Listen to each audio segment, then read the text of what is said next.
प्रिय विद्यार्थियों, BA part second में आपके दो प्रश्न पत्र हैं। प्रथम प्रश्न पत्र में वैदिक साहित्य, गद्य साहित्य एवं व्याकरण। द्वितीय प्रश्न पत्र का नाम है नाटक, अलंकार, छंद एवं संस्कृत साहित्य का इतिहास। प्रथम प्रश्न पत्र में जो वैदिक साहित्य है उसमें ऋग्वेद के कुछ सूक्त हैं, उन सूक्तों का आपके लिए निर्धारित किया गया है। गद्य साहित्य में शुकनासोपदेश है।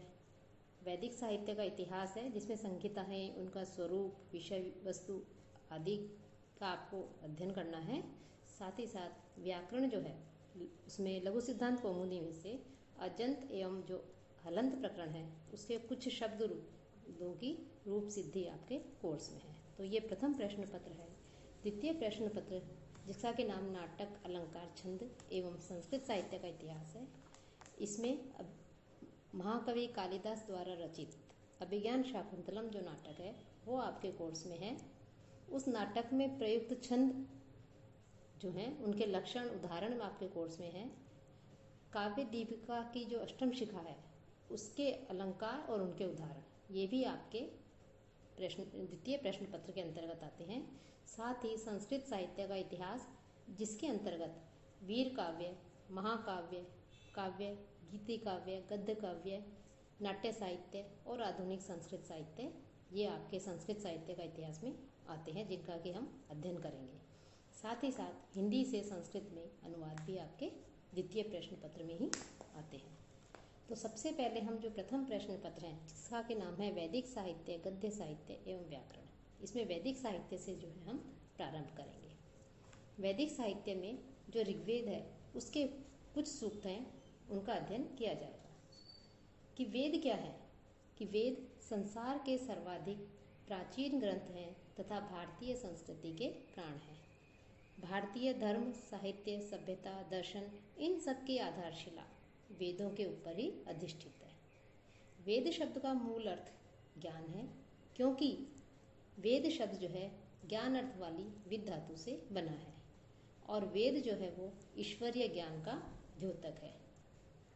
हिंदू धर्म के अनुसार वेद जो है तपह पूत जो महर्षि थे उनके द्वारा अपनी दृष्ट ज्ञान के द्वारा जो है उन्होंने उन ऋषियों के द्वारा इन मंत्रों का अभिव्यक्त किया गया है। उन्होंने इन मंत्रों का दर्शन किया गया है। कहा भी गया है कि ऋषियों मंत्र दृष्टा रहे, अर्थात ऋषियों को जो है वो मंत्रों के दृष्टा है, रचयिता नहीं है। वे अपौरुषेय हैं, लेकिन ऋषियों जो है वो केवल मंत्र के दृष्टा है। क्योंकि भारतीय परंपरा के अनुसार वेद किसी व्यक्ति विशेष की रचना नहीं है, अपौरुषेय कृति है, ईश्वरकृत रचना है। कि महर्षियों ने अपने ज्ञान और तपस्या की चरम सीमा पर पहुंच करके अपने दिव्य चक्षुषों द्वारा, अपनी प्रतिभा के द्वारा, अपने ज्ञान के द्वारा जो अनुभव प्राप्त किया, वही जो अनुभव है, वह जो आध्यात्मिक ज्ञान राशि है, वही वेद है। विभिन्न पुराणों में, स्मृतियों में भी हमें वेद की प्रशंसा मिलती है। मनु के अनुसार वेद जो है वो पितृगण, देवता तथा मनुष्यों का सनातन तथा निरंतर विद्यमान रहने वाला चक्षु है। वेद के महत्व को ध्यान में रखते हुए ही मनु ने वेद निंदकों को नास्तिक की संज्ञा दी है कि नास्तिको वेद निंदक है, अर्थात जो वेद की निंदा करने वाले हैं, जो वेद की निंदा करते हैं वो नास्तिक होते हैं।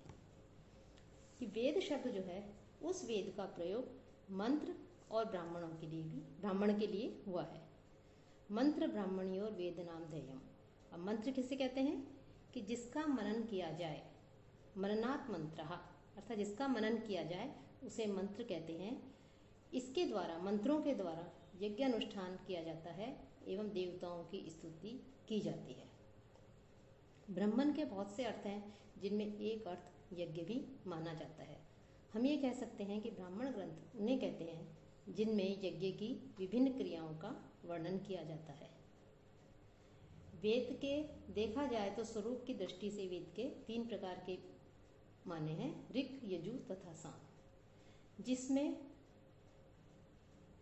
अर्थ के कारण, अर्थवशात चरणों के पादक व्यवस्था हो उसे ऋक् या ऋचा कहते हैं। और इन ऋचाओं को जो गाया जाता है, गायन को जो गीति रूप में प्रस्तुत किया जाता है, उसे साम कहते हैं। ऋचाओं और सामों के अतिरिक्त जो मंत्र हैं, उन मंत्रों को यजुष कहा जाता है। तो इन 3 तरह के मंत्रों का होने के कारण, कि गायन गीति रूप में होने के कारण, ऋचाओं के रूप में होने के कारण, और जो यज्ञ किया जाता है, जो यजुष है, ऋचाओं और सामों के अतिरिक्त जो मंत्र हैं जिन्हें यजुष कहा जाता है, इन 3 तरह के मंत्रों का होने के कारण इन्हें वेदत्रयी कहा जाता है। अतः ऋग्वेद में जो पद्य आते हैं उनको हम मंत्र, ऋग या ऋचा जो है वो भी कहते हैं, उनको ये भी कहा जाता है। तो इस प्रकार से ये जो वेद हैं वो मनन करने के कारण से उसमें जो मंत्र आते हैं उनको मंत्र कहा गया है। अब जो वेद वैसे 4 हैं, ऋग्वेद, यजुर्वेद, सामवेद, अथर्ववेद, कि ये 4 प्रकार से जो है ऋग्वेद के वेद कहे गए हैं। कि ऋग्वेद जो है उसके अंतर्गत स्तुति परक जो मंत्र होते हैं, उन मंत्रों का ज्ञान जो है ऋग्वेद के अंतर्गत है। स्तुति परक अर्थात मुख्य रूप से देवता जो हैं, उन देवताओं की स्तुतियों का इसमें वर्णन किया गया है। अब जो ऋग्वेद है उसके 2 विभाग हैं, मंडल क्रम और अष्टक क्रम। कि जो पूरा वेद है, ऋग्वेद है, वो 10 खंडों में विभक्त है और उन्हें मंडल कहा जाता है। प्रत्येक मंडल में सूक्त होते हैं, सूक्तों के अंतर्गत ऋचाएं होती हैं जिन्हें मंत्र भी कहा जाता है। अष्टक क्रम के अनुसार संपूर्ण ऋग्वेद 8 भागों में विभाजित किया गया है, जिन्हें अष्टक कहते हैं। प्रत्येक अष्टक में 8 अध्याय हैं। इस प्रकार पूरे ग्रंथ में कुल 64 अध्याय हैं। तो ये जो है ऋग्वेद का विभाजन जो है वो मंडल क्रम और अष्टक क्रम से किया गया है। अब ऋग्वेद का वर्ण विषय क्या है, ऋग्वेद का विषय विवेचन क्या है? तो ऋग्वेद में जो है विभिन्न देवताओं की स्तुतियों का विशाल संग्रह मिलता है। इनमें अपनी इष्ट सिद्धि के निमित्त, कि हम जिस कार्य को सिद्ध करना चाहते हैं, हमें जो इष्ट है उसकी सिद्धि के निमित्त देवताओं से स्तुति की गई है, उनसे प्रार्थना की गई है। देवताओं में अग्नि, इंद्र, वरुण, विष्णु आदि की स्तुति में अधिक मंत्र कहे गए हैं। साथ ही साथ सविता, पूषा, मित्र, विष्णु, रुद्र, मरुत, पर्जन्य आदि देवता और उषा देवी जो है, देवियों में उषा की भी हमें इसमें स्तुति मिलती है। यास्क का जो निरुक्त है उसमें वैदिक देवता जो हैं उनके 3 प्रकार माने गए हैं, कि पृथ्वी स्थानीय, अंतरिक्ष स्थानीय और द्यू स्थानीय। इनमें पृथ्वी स्थानीय जो देवता हैं उनमें सबसे प्रधान देवता अग्नि को माना गया है। अंतरिक्ष स्थानीय देवता में वायु तथा इंद्र को माना गया है और सूर्य जो है वो द्यू स्थानीय देवता है। तो इस प्रकार से ये 3 प्रकार के जो है वैदिक देवता माने गए हैं, पृथ्वी स्थानीय, अंतरिक्ष स्थानीय और द्यू स्थानीय। और जिस सूक्त के ऊपर जिस देवता का नाम लिखा हुआ रहता है, उस सूक्त में उसी देवता की स्तुति की जाती है, उसी का स्तवन किया गया है, उसी का प्रतिपादन किया गया है। आपके जो ऋग्वेद है उसके निम्न सूक्त जो है वो आपके कोर्स में है, कि अग्नि सूक्त, वरुण सूक्त, इंद्र सूक्त, क्षेत्रपति सूक्त, विश्वदेवा सूक्त, प्रजापति सूक्त और संज्ञान सूक्त। तो ये जो है आपके 7 सूक्त हैं, ये 7 सूक्त आपके कोर्स में है। अब सबसे पहले जो अग्नि सूक्त है, इस अग्नि सूक्त में कुल मिलाकर के जो है आपके 12 मंत्र आते हैं। अग्नि सूक्त के अंतर्गत आपके 12 मंत्र हैं और हर मंत्र जो है उनमें अग्नि देवता जो है उन्हें देवताओं का दूत माना गया है, धन से युक्त माना गया है, संपादक माना गया है, प्रजापालक माना गया है, हवि को देवताओं तक ले जाने वाला माना गया है अग्नि को, और साथ ही साथ देवताओं को उस यज्ञ भूमि में बुलाने के लिए भी अग्नि का आह्वान किया जाता है, उसकी स्तुति की जाती है।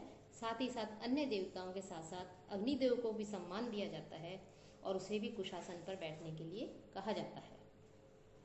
अग्नि जो है वो घी से प्रदीप्त होता है, प्रज्वलित होता है, और वो जो है जिसमें जो हवि डाली जाती है, यज्ञ किया जाता है, उसमें जो हवन सामग्री डाली जाती है, उस हवि को वो देवताओं तक जो है अग्नि देवता जो है वो ले जाने का प्रयास करता है वो उसको देवताओं तक ले जाता है।